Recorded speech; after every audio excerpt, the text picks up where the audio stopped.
Julian tossed the divorce papers onto the marble counter and sneered that our 7-year-old daughter deserved a real mother who was actually present. I did not scream or beg. I simply signed my name and boarded a plane to Japan before midnight. He believes I am fleeing in shame, but he fails to realize that my departure is actually the removal of the final safety pin holding his fragile, hollow existence together. My name is Serafina, and at 34 years old, I had spent the last decade building an empire that bore my husband's name. As the CFO of Vance Global, I was the architect of every major acquisition and the shield against every financial disaster. Yet, to the world, I was merely the lucky woman standing in the shadow of Julian Vance. I had just stepped off a 14-hour flight from London after closing a merger that would secure our stock value for the next 5 years. My body ached with exhaustion, but my mind was already bracing for the performance I would have to give the moment I walked through the double oak doors of our estate. Julian had organized a welcome home dinner. It was a small gathering, supposedly intimate, yet the air in the living room felt brittle enough to snap. Julian stood by the fireplace, holding a glass of scotch, playing the role of the doting husband and charismatic CEO perfectly. He kissed my cheek, but his lips were cold. "Welcome back, darling," he said, loud enough for the staff to hear. "We missed you," before I could answer. She walked in. Bella, the 22-year-old tutor we had hired 6 months ago to help our daughter, Mia, with her reading. She was wearing a dress that was slightly too formal for a casual Tuesday, and she held Mia's hand with a possessiveness that made my stomach churn. "Mrs. Vance," Bella said, her voice dripping with faux sweetness. "You look exhausted." I hope the flight wasn't too terrible. I reached out to hug my daughter, but Mia hesitated, glancing at Bella before stepping toward me. That hesitation was a knife to my heart. "Did you bring the raspberry tart?" Julian asked suddenly, his voice cutting through the moment. "The one Mia asked for when you FaceTimed yesterday." I froze.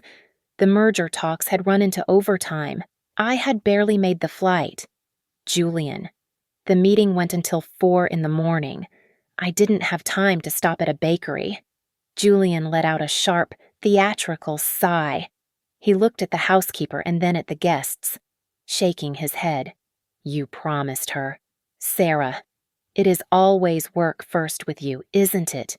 "It's okay. Mr. Vance," Bella chimed in, walking over to the sideboard.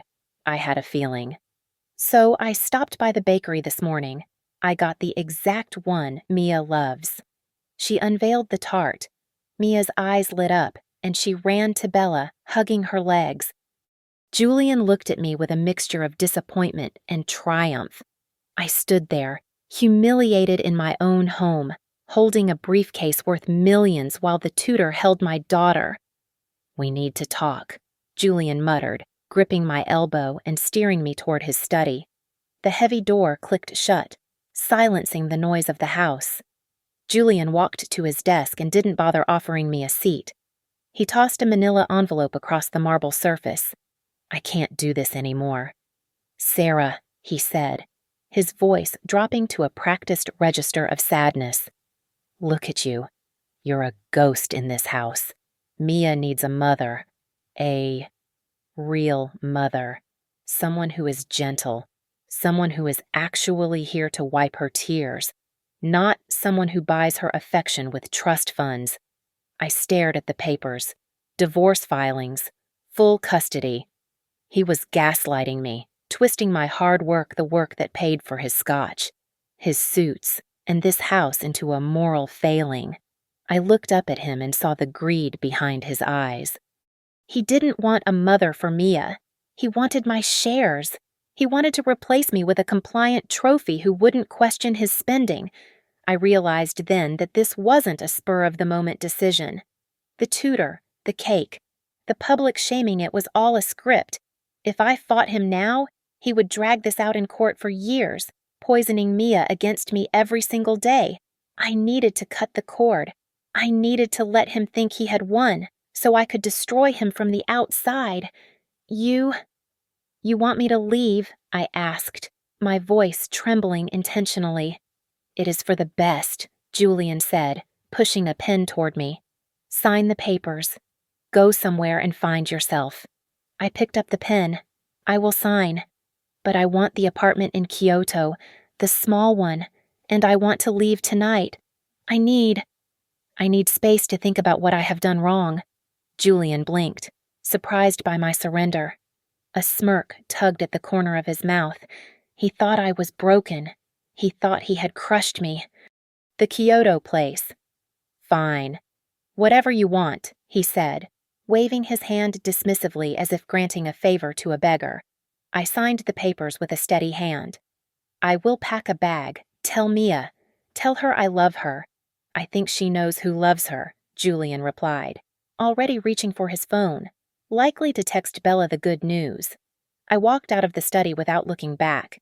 He had no idea that by handing me that apartment and letting me leave, he had just handed me the command center for his destruction.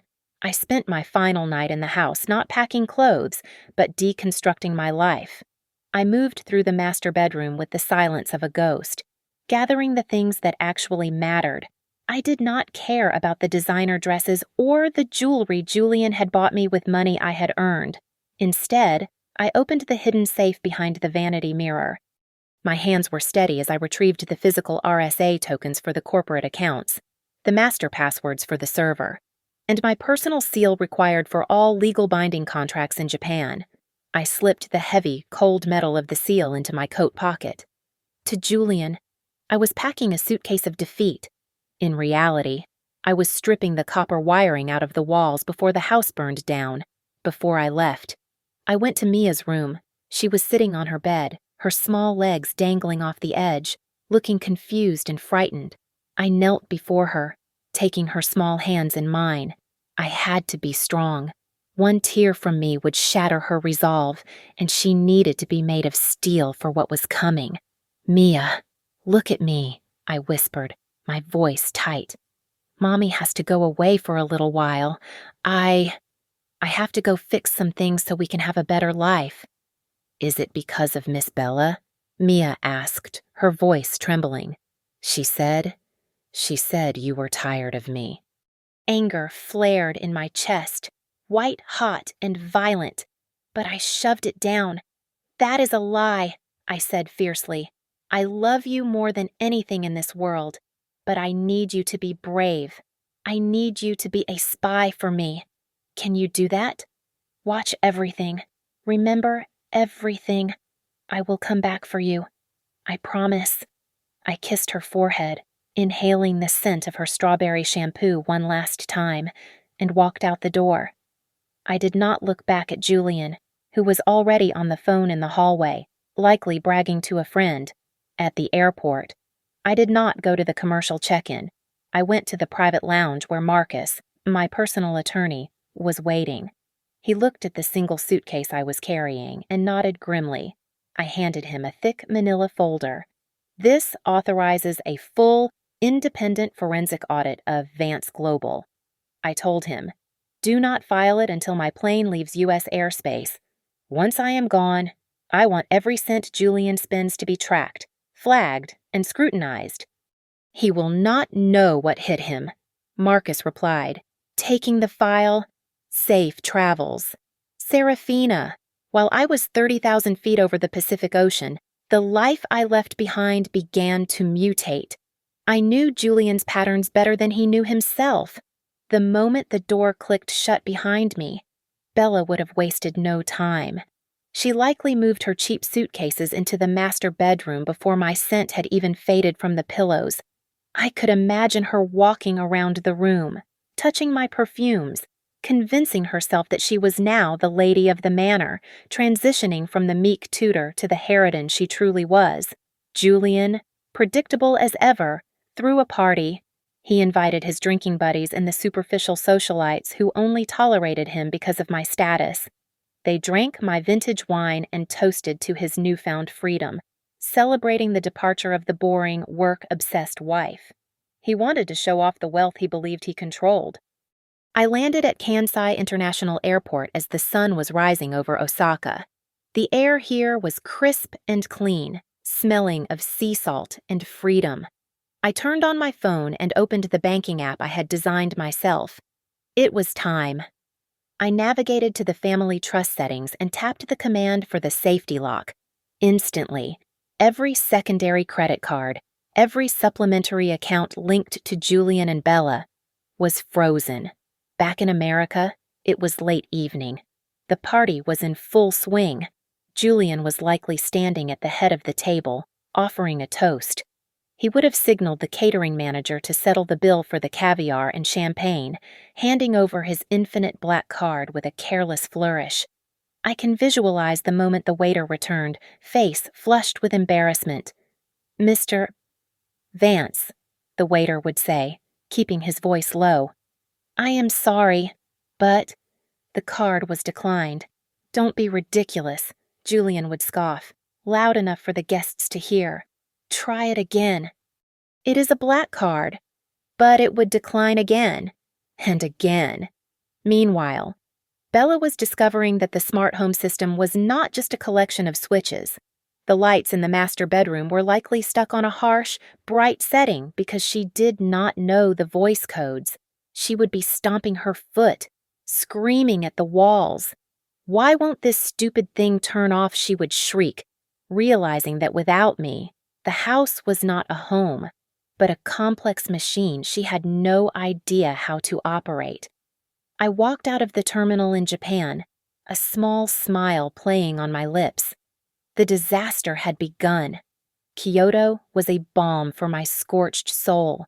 My apartment, though small compared to the mausoleum I had left behind in California, was filled with the scent of tatami mats and the soft sound of rain against paper screens. I spent my mornings not in frantic board meetings, but in quiet tea houses, reconnecting with the heads of the Tanaka and Suzuki families' conservative, honorable investors whom Julian had dismissed as old-fashioned and irrelevant. They welcomed me with low bows and warm tea, respecting the silence I offered them, a stark contrast to the noise Julian loved to generate. Meanwhile, on the other side of the world, my former life was descending into a very loud, very expensive farce. It started with the house itself. I had programmed the smart home system to be intuitive, but only for the administrator. That administrator was me, without my biometrics or the passcodes I had deleted from the shared server.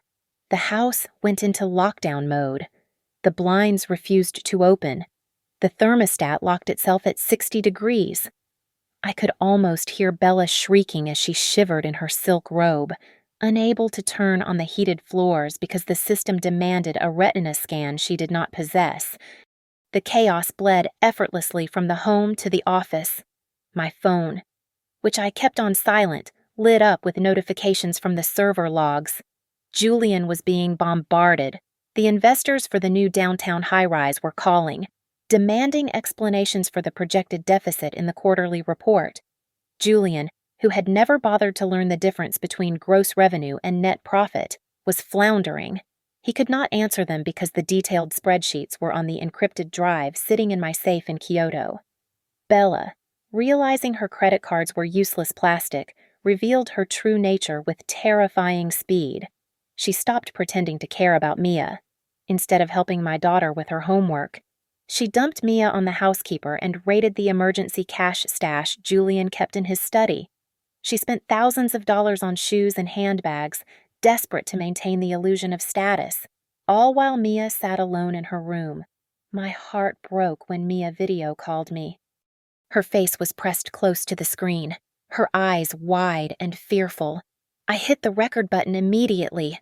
"Mommy, she is mean," Mia whispered, her voice shaking.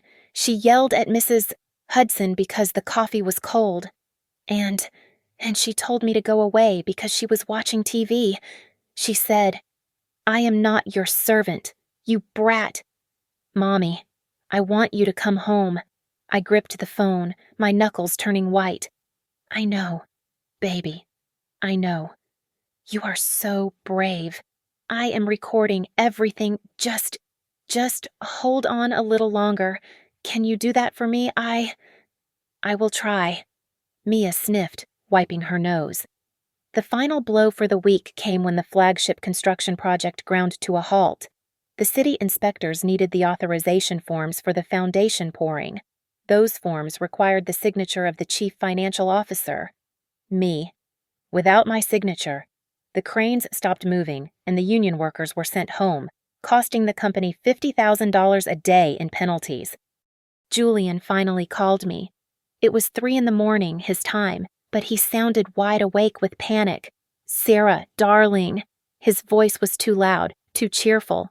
"How is Japan? We miss you terribly. Listen, there is a tiny little paperwork issue here. Nothing major. Just, the city needs a signature for the site. I can email it to you, and you can just e-sign it. Right?" I held the phone away from my mouth and crinkled a piece of paper near the microphone to simulate static. "Julian, I can barely hear you," I said, pitching my voice to sound distant and confused. "I am at a meditation retreat, up in the mountains. No internet, no email." "What? You have to find internet," Julian shouted, his facade cracking. "This is costing us a fortune, Sarah. Stop playing games and sign the damn paper. Bzzzt. Losing you. Call me next week." I hung up and turned the phone off completely. I imagined the scene in the study. Julian slamming the phone down, his face purple with rage. Bella standing in the doorway, holding a shopping bag, whining that she needed more cash because the spa wouldn't take a check. The pressure was building, the money was drying up, and the rats were beginning to turn on each other. I took a sip of my tea. It was delicious. The first domino to fall was not emotional, but bureaucratic. I received the notification on my secure server at 3 a.m, Kyoto time. The legal department back in California had just been served a notice from the Securities and Exchange Commission. It appeared that transferring $200,000 of company funds to a 22-year-old former tutor under the vague label of consulting fees had raised some red flags. Julian, in his arrogance, had treated Vance Global's accounts like his personal piggy bank, assuming my creative accounting would always be there to sweep up his mess. He was wrong. I immediately called Marcus, my attorney in New York. "Now," I said, my voice steady. "Serve him with the asset disclosure demand. I want him to account for every single penny in the marital estate before the divorce is finalized. Squeeze him. Consider it done," Marcus replied. He is already panicking. I heard him screaming at his compliance officer so loud I could hear it through the phone. Back at the mansion, the pressure on the domestic front was causing Bella to crack. Desperate for cash since I had frozen the credit lines, and furious that she could not buy a limited edition handbag she had been eyeing, she made a fatal error. She went into the gallery hall and took 2 Ming Vases family heirlooms valued at over $100,000 each and sold them to a local antique dealer for a quick cash infusion. She did not know that I had moved the originals to a climate-controlled vault 3 months ago. The vases she sold were high-quality replicas I had bought for decoration, worth maybe $500 combined. The scandal broke within 48 hours. The antique dealer, realizing he had been duped, threatened to sue for fraud. The local gossip columns picked it up immediately. Vance family selling fake heirlooms to pay debts. It was a humiliating blow to the social standing Julian cherished so dearly, but the comedy turned into horror the very next day. I received a frantic call from Mrs. Hudson, our housekeeper. Mia had come down with a mild fever, nothing serious, just a seasonal bug. Bella, trying to play the role of the caring mother but lacking any actual maternal instinct or common sense, had gone into the medicine cabinet. Confused by the labels and too lazy to read the fine print, she had almost given my 7-year-old daughter 2 of her own strong prescription diet pills, thinking they were vitamins. I stopped her just in time. "Mrs. Vance? Mrs. Hudson sobbed into the phone. She had the pills in her hand. She was trying to put them in Mia's mouth. If I hadn't walked in, my blood ran cold. I could feel the rage vibrating in my fingertips. "You keep her away from Mia," I commanded. If she touches my daughter again, I will have her arrested for child endangerment. Do you hear me? Yes, ma'am. Mr. Vance is shouting at her now. I could hear the argument in the background through the phone.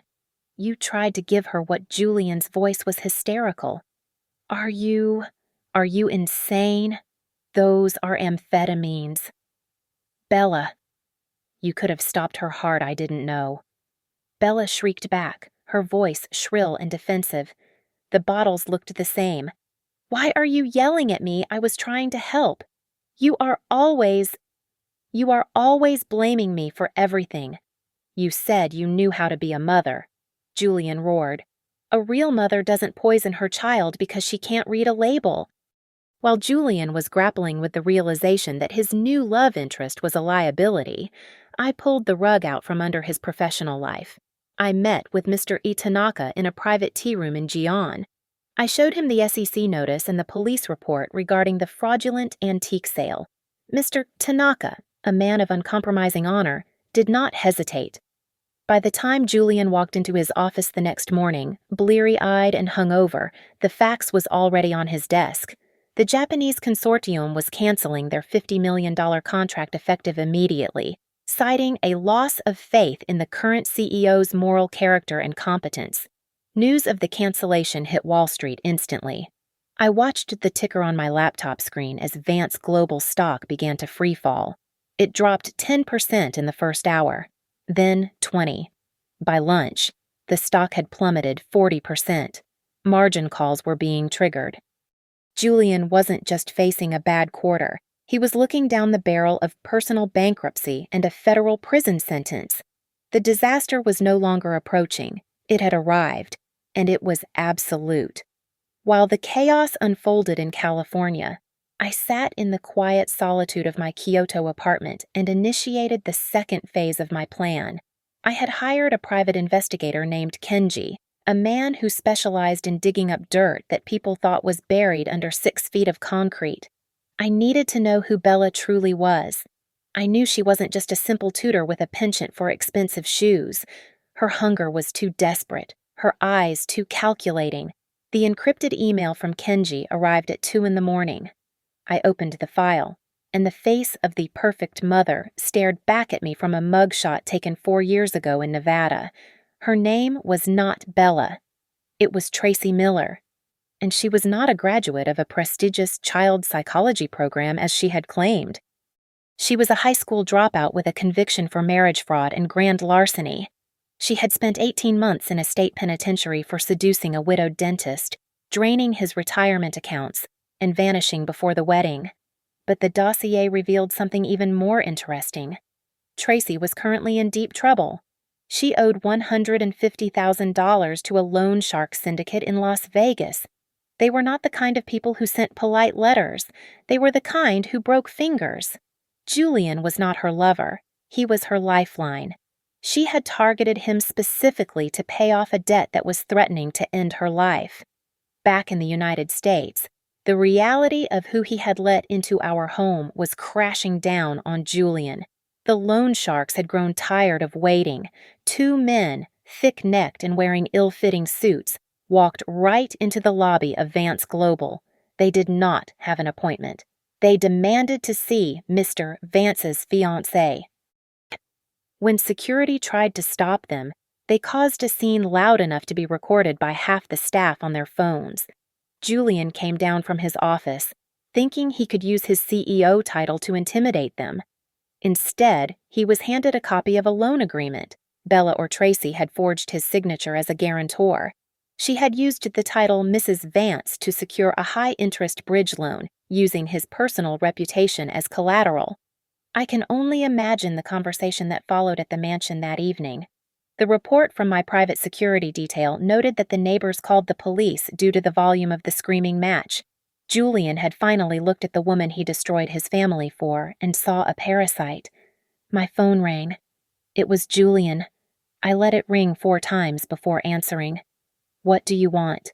Julian, I asked, keeping my voice devoid of any warmth. "Sarah." "Oh, God, Sarah," he sobbed. He sounded broken, a man who had been stripped of his ego and left shivering in the cold. "You have to come back. Please. I made a mistake. A terrible mistake. I am busy. Julian," I replied, taking a sip of tea. "I am finding myself. Remember." "No, you don't understand," he cried, his voice cracking with panic. She is a criminal. Sarah, these people came to the office. They said I owe them money. She lied about everything. She isn't a teacher. She is a con artist. I am scared. I don't know what to do. The company is sinking, and now this. Please, come home. Fix this. I will do anything." I listened to his breathing, ragged and terrified. For years, he had told me I was cold, unfeeling, a machine. He had told me I wasn't a real woman like Bella. Now, he was begging the machine to save him from the real woman. "You said you wanted a real mother for Mia," I said, my voice cutting through the line like a razor blade. "You said you wanted someone who wasn't like me? Well, Julian, you got exactly what you asked for. Sarah? Wait. She is right there in the house with you. Isn't she?" I continued, ignoring his plea. "She is the real mother you wanted. So go ahead, enjoy her." I hung up the phone and blocked his number for the night. The silence in the room was heavy, but for the first time in years, it felt peaceful. The trap had snapped shut. The mansion, once a sanctuary of silence and order under my management, had transformed into a battleground. According to the reports from the household staff, the screaming matches between Julian and Bella echoed through the halls at all hours. Julian, cornered and terrified by the loan sharks, tried to assert dominance, but he quickly found that Bella was not the submissive girl he thought he had hired. You are a parasite," Julian shouted, his voice cracking with desperation as he cornered her in the living room. "You brought these thugs to my door. Get out of my house." Bella did not cower. Instead, she smashed a crystal tumbler against the wall, the glass shattering like their facade of happiness. "If you kick me out, I will tell the SEC about the transfers," she hissed, stepping closer to him with manic eyes. "I will tell them you authorized it all. You think I am going down alone. I will drag you to prison with me. Julian, I own you. Upstairs, hidden in the shadows of the landing, my brave little Mia was doing exactly what I had asked her to do." She held her tablet steady, recording the entire scene. She captured Bella staggering around the room, drunk on expensive cognac, smashing the lamps and screaming profanities that no child should ever hear. Mia did not cry. She saved the video to the cloud server I shared with her, securing the evidence that would ensure Bella never came near her again. While they were distracted by their mutual destruction, the real hammer fell. A process server arrived at the gates and taped a foreclosure notice to the front door. Julian had missed 3 consecutive mortgage payments. He had assumed, in his arrogance, that the autopay was set up on the corporate account, forgetting that I had severed that link the night I left. The bank was moving to seize the property. In Kyoto, I sat in the sleek conference room of a private equity firm. The air was cool and smelled of jasmine tea. I signed the final documents to purchase the distressed debt of Vance Global. Through a shell company established in Japan, I was no longer just Julian's estranged wife. I was now his primary creditor. I owned his company's debt, his mortgage, and effectively, his future. Back in California, Bella sensed the ship was sinking. She made a desperate move. While Julian was passed out from a night of drinking, she raided my jewelry box, which now contained only costume pieces and lesser gems I had left behind, and stuffed them into her purse.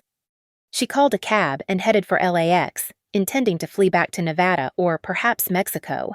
She never made it past the security checkpoint. My private investigator had tipped off the authorities about her location. As she tried to board a flight to Las Vegas, the airport police flagged her passport. The warrant for her arrest regarding the marriage fraud and identity theft in Nevada was still active. No! Let me go, she screamed as they handcuffed her. The scene captured by onlookers and uploaded to social media within minutes. I am Serafina Vance. I am rich. You can't do this, but she wasn't Serafina Vance. She was Tracy Miller, and she was going to jail. Julian woke up to an empty house and a phone that wouldn't stop buzzing. He turned on the television, and there it was. Every news channel was running the story. CEO of Vance Global in financial ruin. Mistress arrested at airport. The ticker at the bottom of the screen showed the stock price sitting at mere pennies. He was completely alone. He had no money. His assets were frozen. His wife was gone, and his mistress was a felon. The empire he thought he ruled was nothing more than ash. In Japan. I closed my laptop. The destruction was complete. It was time for the resurrection. I picked up my phone and dialed the airline. I would like to book a one-way ticket to Los Angeles, I said, my voice calm and authoritative. First class. I have a company to salvage. I was not returning as the scorned woman fleeing a broken marriage. I was returning as the CEO, the creditor, and the judge. Julian wanted a real mother for his daughter. He was about to find out exactly what a mother would do to protect her child. My return to Los Angeles was nothing like my departure. When I left, I was a solitary figure slipping through the shadows of the night, defeated and exhausted. Now, I walked through the sliding glass doors of the private aviation terminal with the sun at my back and an army at my side. Marcus walked to my right, clutching the heavy briefcase that contained Julian's doom, while 3 broad-shouldered security specialists formed a protective phalanx around us. I wore a tailored white suit, sharp enough to cut glass, a visual declaration that I was no longer the mourning wife, but the avenging executive. We drove straight to the Vance Global headquarters. It was 10 o'clock in the morning, and the emergency board meeting was already underway. I did not swipe a badge to enter. The security guards, recognizing the shift in power or perhaps simply terrified of my expression, opened the doors without a word. I pushed open the double mahogany doors of the boardroom. The air inside was thick with the smell of stale coffee and desperation. Julian stood at the head of the table, his tie loosened, sweat beading on his forehead as he tried to explain away a deficit of $3 million to a room full of furious shareholders. The room fell silent as I entered. Julian froze mid-sentence. "Sarah," he stammered, his face draining of color. "What? What are you doing here?" "This is a closed meeting." I did not look at him. I walked to the opposite end of the table and placed my hands on the polished wood. "It is a closed meeting for the leadership of this company," I announced, my voice projecting clearly to every corner of the room. "Which is why I am here. You have no standing here." "Serafina," one of Julian's cronies sneered. "You resigned."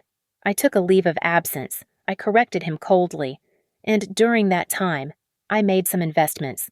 Specifically, I purchased the entirety of Vance Global's outstanding debt through my holding company in Tokyo.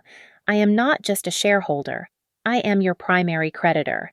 And since you have defaulted on your loan payments for 3 consecutive months, I am effectively the owner of this building and everything in it. The silence that followed was absolute. Julian looked as if he had been struck by lightning. You bought the debt," Julian whispered, bracing himself against the table. "But why?" "To save what I built from your incompetence," I replied. I signaled Marcus, who distributed copies of the forensic audit to the board members. These documents prove that Julian Vance embezzled over $200,000 for personal use, disguised as consulting fees for his mistress. This is not just mismanagement. It is grand larceny. The board members began to murmur, flipping through the pages with widening eyes. "Julian Vance," I said, my voice hard as steel. "You are relieved of your duties as CEO, effective immediately. Security will escort you out." "No," Julian screamed, slamming his fist on the table. "You can't do this. I am the founder I am." Before the guards could grab him, the doors burst open again. It was Bella. She looked nothing like the polished seductress who had invaded my home. Her hair was matted, her makeup smeared, and she wore a frantic, manic expression. She had clearly just made bail and was desperate to cling to her only lifeline. "You cannot kick him out," she shrieked, rushing past the stunned secretary. "He is my fiancé. We have rights. I am the real mistress of this house." She lunged toward me, but my security detail stepped in, blocking her path effortlessly. "Let her speak," I said calmly. "She wants to talk about being a real wife and mother. Let us see her resume." I pulled a remote from my pocket and activated the large presentation screen on the wall. The video I had received from Mia began to play. The audio was crisp and clear. It showed Bella, visibly intoxicated, screaming at the walls, smashing a vase, and then the most damning footage of all, Bella standing in the kitchen, holding a bottle of potent diet pills, trying to force them into the mouth of my 7-year-old daughter because she was too lazy to find the aspirin. The room gasped. Julian stared at the screen, horror washing over his face as he finally saw the monster he had chosen. "You!" Julian choked out, looking at Bella with pure revulsion. "You tried to poison my daughter. I made a mistake," Bella wailed, tears streaming down her face. "I didn't mean it, Sarah. Please. I am just a girl. I don't know how to do this." I nodded to the security team. "Call the police." "She is trespassing, and based on this video, I am filing additional charges for child endangerment and attempted assault." 2 officers, who had been waiting in the hallway at my request, stepped in. They grabbed Bella by the arms as she kicked and screamed, dragging her out of the boardroom. "Julian!" she screamed, her voice fading down the corridor. "Do something, you coward." "You promised me I turned back to Julian." He was slumped in his chair, defeated, staring at his hands. "Get him out of my sight," I commanded. As they led him away, he looked back at me one last time. "Sarah," he whispered, his eyes filled with regret. "Save it for your lawyer," I said, turning my back on him to address the board. "Now, gentlemen, we have a company to rebuild." The car ride back to the estate was silent, but my mind was screaming. When I pushed open the front door, the smell hit me first. It was a mixture of stale champagne, rotting takeout food, and neglect. The pristine white hallway I had maintained with military precision was littered with broken glass and discarded designer shoeboxes.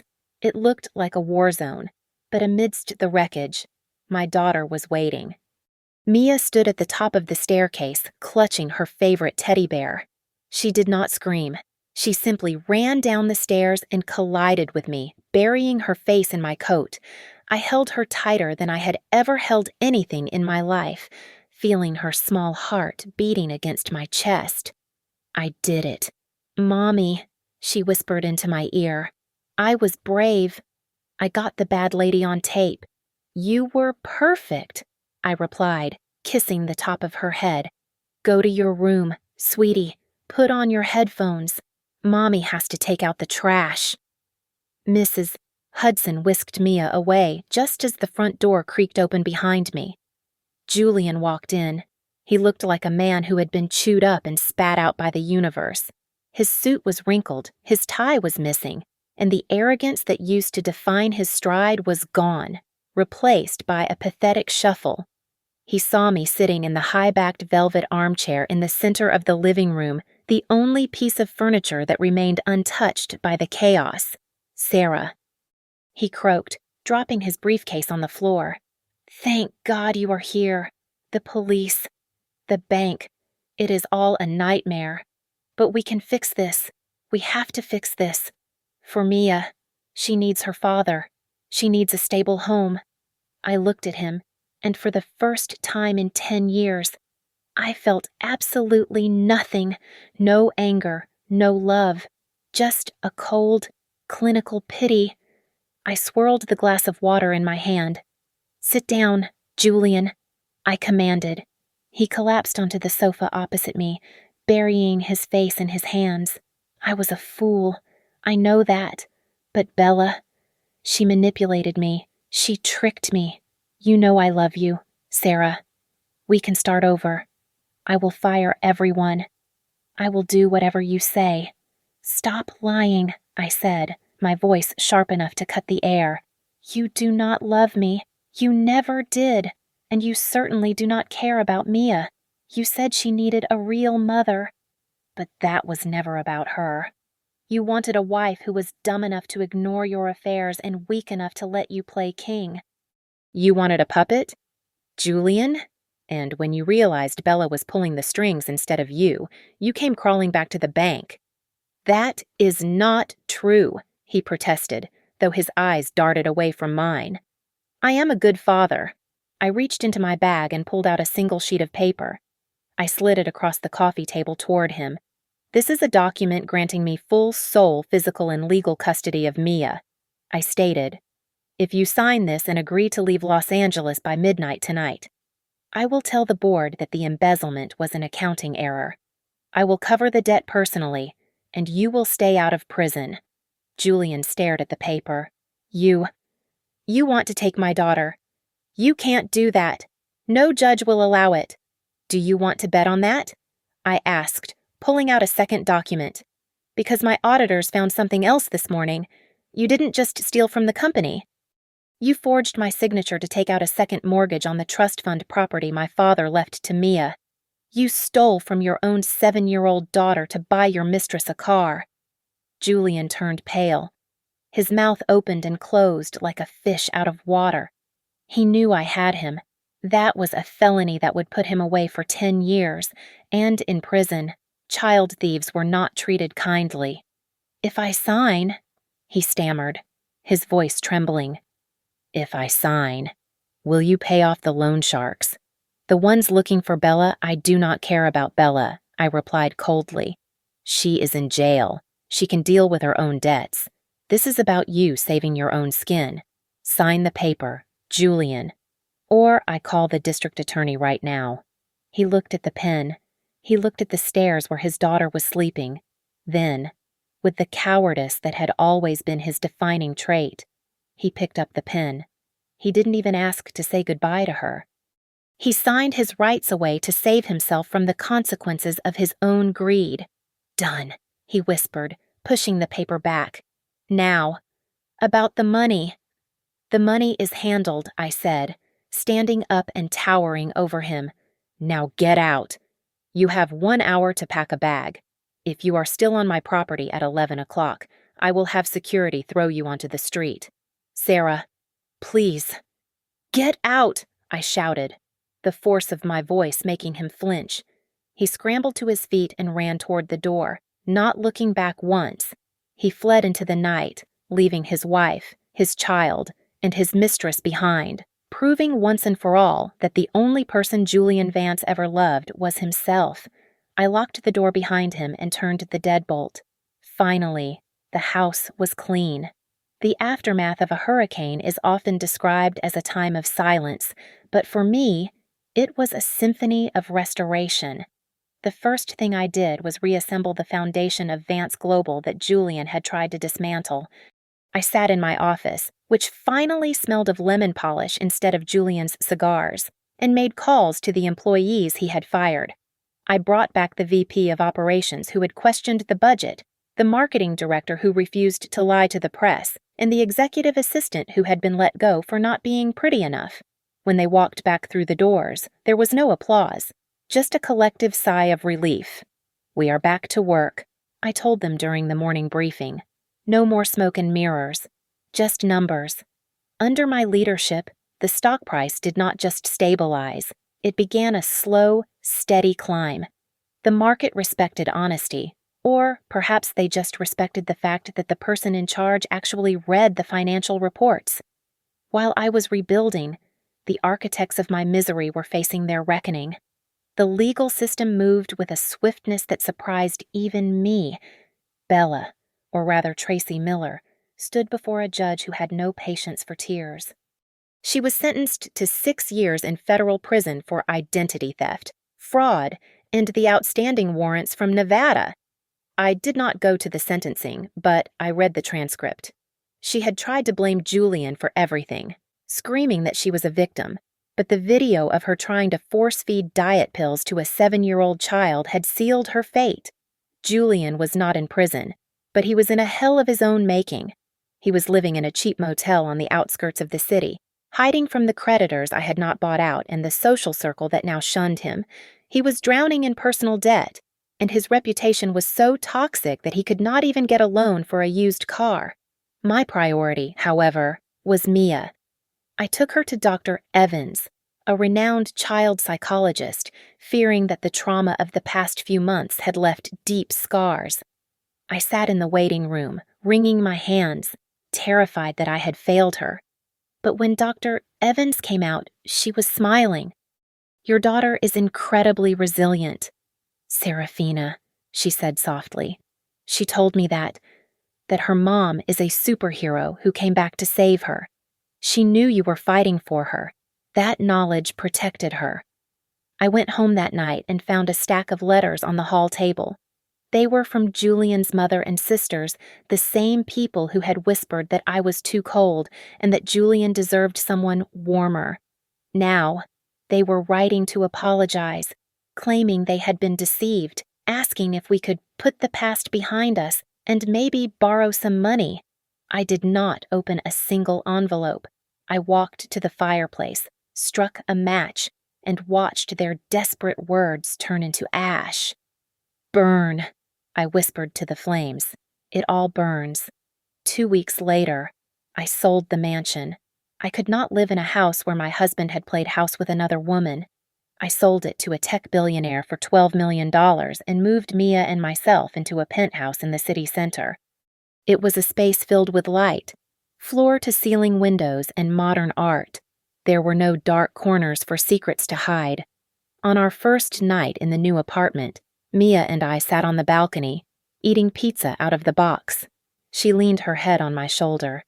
"I like it here. Mommy," she said. "It feels happy." "It is happy," I replied, kissing her hair, "because it is just us." The next morning, a delivery arrived at my office. It was a massive arrangement of white orchids, my favorite flower. I opened the card, expecting it to be from a board member. Instead, it was signed by Mr. Tanaka, my Japanese partner.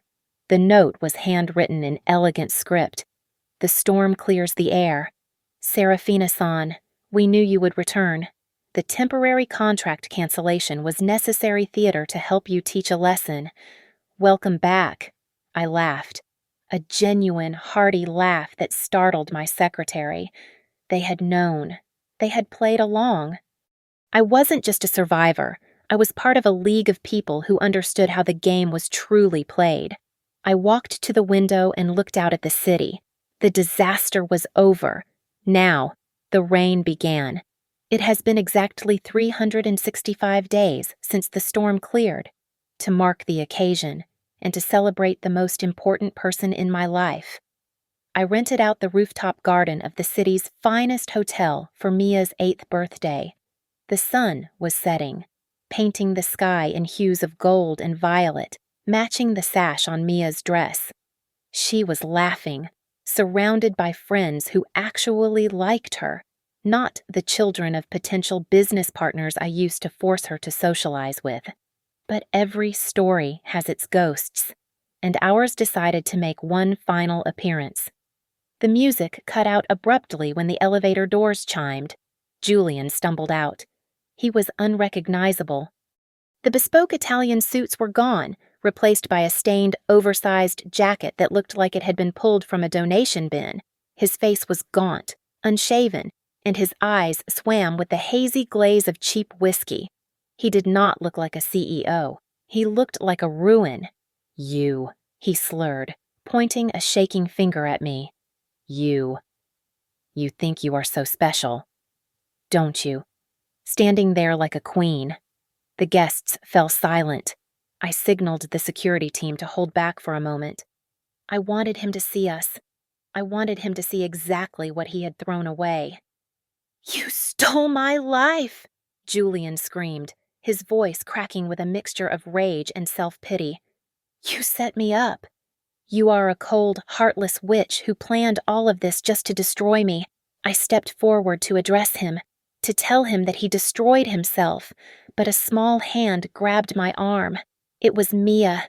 She stepped in front of me, her chin held high, looking so much older than her 8 years. "Stop it," Mia said, her voice clear and ringing in the silent air. Julian blinked, looking down at his daughter as if seeing her for the first time. "Mia, baby. Tell her Daddy loves her." Mia did not flinch. She looked him straight in the eye. "You kicked Mommy out.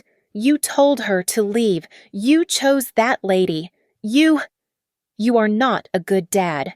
You are just a mean man." The words hung in the air, heavier than any verdict a judge could have delivered. Julian recoiled as if he had been slapped. His mouth opened, but no sound came out. The narrative he had built in his head that he was the victim, that he was a good man wronged by a vengeful wife, shattered under the simple, brutal truth of a child.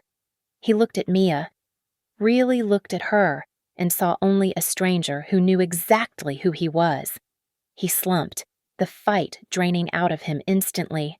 He looked small. Julian whispered, a tear cutting a track through the grime on his cheek. I nodded to the security guards. They stepped forward, taking him by the elbows. They were gentle, not because he deserved it, but because we were not savages. Julian did not resist.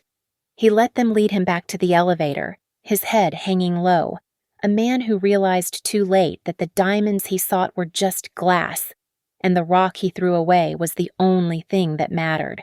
I watched the elevator doors close, and I waited for the pain. I waited for the anger, the sadness, the lingering love, but there was nothing, just a profound, quiet indifference. He was no longer my husband, nor my enemy. He was just a stranger who had once known my name. I turned back to the party. "Let us eat cake," I said with a smile. The music started again. Mia ran back to her friends, her laughter bubbling up like a fountain. She was free. We were free. Later that night, after the guests had gone, Mia and I stood on the balcony of our penthouse, looking out over the glittering skyline of Los Angeles. The city lights twinkled like millions of stars below us. I wrapped my arm around her shoulders, and she leaned into me.